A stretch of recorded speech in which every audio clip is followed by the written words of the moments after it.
I was a kid in my room, and I think it was the first grade.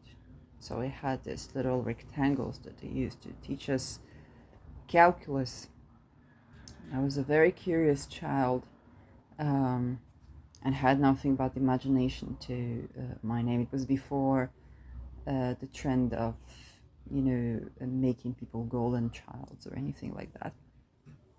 So psychologically saved from that.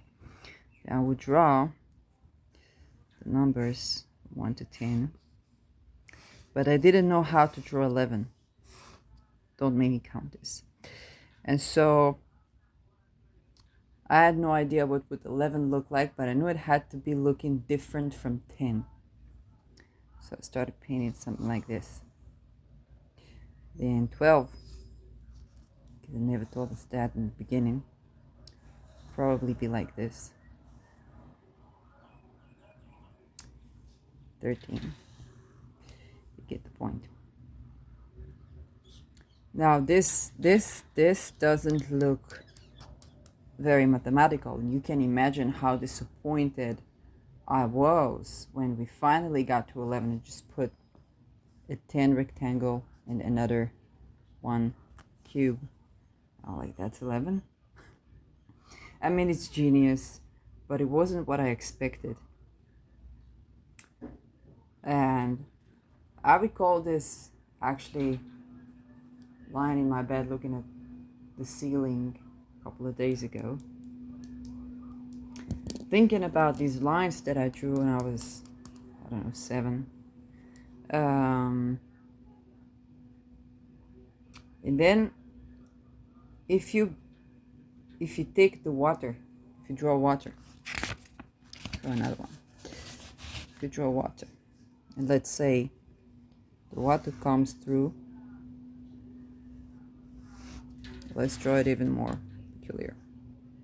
The water comes through a lake, from the river to the sea. Julian Assange will be free. The water comes through, it comes through something like this. But they get here. What did they get? Cool. And then, of course, if there are other streams, they're gonna go like this. But you see that the lines adding up. When we draw fluid dynamics, what happens to the water expand now? What's the temperature here? Granted that the height, water goes from tall place to, yes, this way.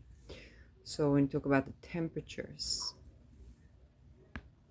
talk about the tall place, it's higher temperature until a certain point. Okay, up above a certain point is going to be cool.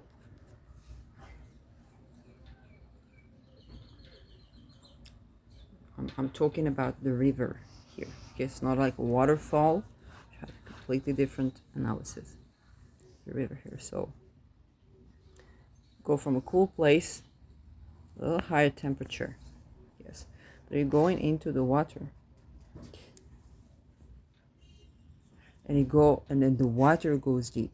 You're going into a sea, the water goes deep here. Continues to go down underground. With the temperature above sea level, it's one thing. But even above sea level, just if you put your hands inside the water, if you went to swim, it's cooler. Now, what happens to the flow of water? It has a special property. I'm not saying fluid, I'm talking about mainly water. Of course, there's no such thing as water because it's always just as like no such thing as clear oxygen. Okay, just water is involved with dust, other chemicals, and so on. Talk about the main component is water. Water expands upon cooling.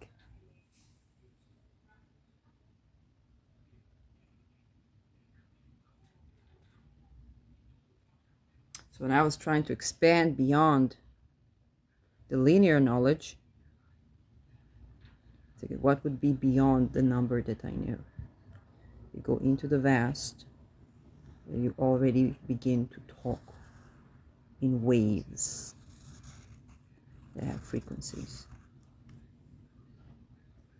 If you want to depict physics, this is engineering. Linear. Okay, not engineering of water, engineering of, to build a car, to build a house. When you're not around the water, normally you need this. You need linear thinking. It needs to be damn good. When you go to larger distances, or when you're doing fluid dynamics, or when you're doing aerodynamics, okay, you're already talking in waves, curvatures.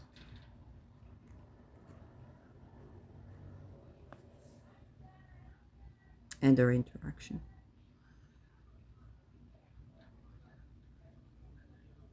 Children know this. If you let a child, and I'm not a Rosicrucian fan, that being said, it doesn't mean that we cannot take information from those that came before us, however cult infused they were. Okay, let's say 100 years ago, men would not know how to respect women at all, or they do it in a very archaic ways. Yes, it doesn't mean that they didn't say smart things every once in a while. And so Rudolf Steiner, it was a Rosicrucian, one of his methods when he talks about raising children, and I don't know too much about this, I think Lada mentioned that, Lada from Astrolada. He talks about allowing children the phase of imagination, because children know to draw this even when they are depressed, deprived, and just feeling, I don't know, like they don't belong, or I don't know what, or lonely. They still have this tapping in, this connection that is pre-linguistic. I want to preserve that. People call it channeling, people call it this. It's another facet of knowledge. If I had to account for my progress academically, okay, put the me to aside, and I had to explain how come I know to look here, to look there, there would be nothing standardly scientific, yes, about this. There would be nothing standardly scientific about this. I just went with the hunches. And it's something we all tap into. I want to encourage you with this segment to tap into your own imagination and hold the disregard, okay? Hold the disregard to your own imagination and to your own ideas. Because when we try to teach somebody mathematics in a way that is applicable to the world, and try to teach them how to measure things, we're going back to this, all these lines here, they don't add up. They don't contain friction, so they can't account for velocity. Because they don't contain friction, or as well as they don't contain temperature,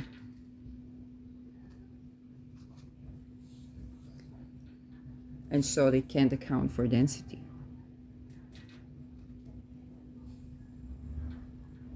And all these facets, your inner child knows.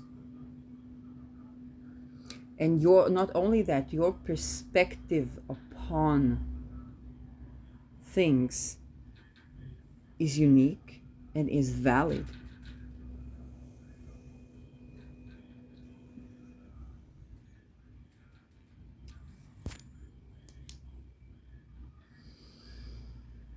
And it's true, there's theoretical science, there's applied science. If you try to apply something, eventually you'll see that you do tap into it. If I try to use this and invent something, the car would not withstand the collision. Okay, if I try to do this and invent something, I understand, let's say I have vehicles moving to a certain direction, I have to account for friction. Immediately I would want a flexible, okay, so it's more airy in here that would prevent this collision, and I would want this structure which is closer to the structure of an arc or a structure of oval or a structure of an egg that is actually very strong and it can withstand stress.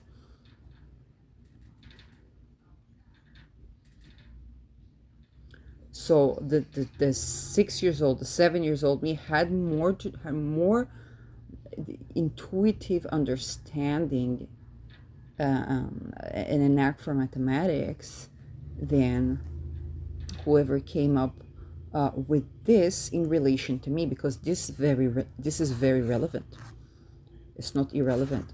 It's not that the school ruined my or in the indoctrination ruined so and so and so. No, it's just that this is one way to look at the problem, and it's another one. Okay, so one way to look at 11 is 10 plus 1. Another way is an added curvature that no longer looks like 10. It's another layer of analysis. Okay. So I want you to try to think. You can think about a simple topic as counting from 1 to 10 and seeing how your imagination depicts it. I want you to regain your trust in your sight, because your eyes matter, your vision matters, your view of the world, yes, is valid, has something to add to people. It depends. You might not meet me or another person in an encounter where we harmonize or we can access each other's intelligence as easily, but it might meet other people's. And I want to also remind you that one of the planets most associated with this type of thinking that is not like the norm is Aries. When we have moon relation to Aries in a harmonious aspect, we can have easier access to such unusual thinking. When we have the moon in a hard aspect to 90 degree or 45 degree to Aries, this is where we find it more difficult to believe our own vision. Yes, so what do we do with astrology? What I do is to call in the energies of the sextile moon Aries, or the trine, even made a talisman, especially right now when Aries is on Andromeda, which is to reconcile just those very ideas. Okay, and whenever the moon is next to Deneb Algedi, it will sextile Aries from Aquarius and air sign. So I really love to work with this. If you have a good election, you need to understand a bit in astrological magic to do this, and that would facilitate, okay, the reconciliation between the lost imagination of the pre-linguistic phase of baby you and yourself today. This is both necessary and a great joy to experience in this time, which is calling for a certain type of obedience that is divergent from what you are desired to do by those who want you to obey. So, but it's not only politically, social, politically, sociologically, but also structurally and scientifically.